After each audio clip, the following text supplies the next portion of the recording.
This meeting is being recorded. The last few problems in Chapter 5, we've been given an observed angle of rotation, an information that we could calculate concentration, and then a path length for our polarimeter cell, our sample cell. And we were asked to calculate the specific rotation of certain solutions. Now, in this problem, we're given some information about this compound here and a new formulation that's being created. And we're asked instead to calculate the observed rotation in part A.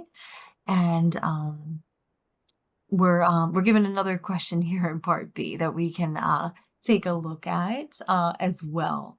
So let's start with part A here, and we have our specific rotation that's given, and this designation is commonly used to denote that we have 20 degrees Celsius conditions, and we go at the D line, right, of sodium here. So we have at 589 nanometers would be the light that's passed through our polarimeter cell. So we're given our specific rotation here.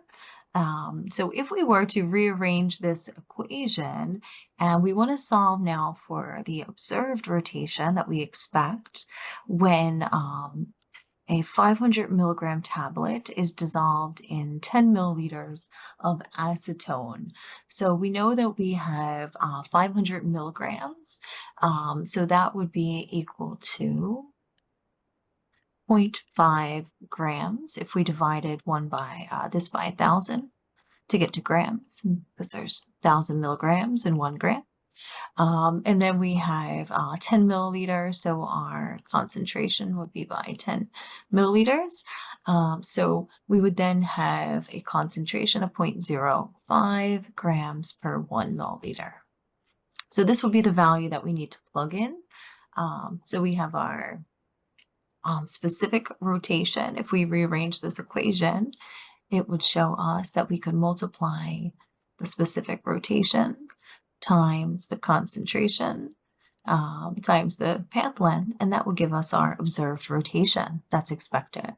So let's start by doing that. We have negative 93.4 for our specific rotation.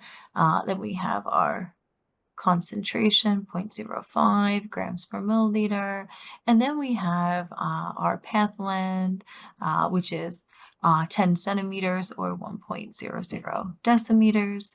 So we plug all this in, and we would get our alpha to be negative 4.67 degrees. So this is our expected observed rotation for this concentration of this compound here in solution.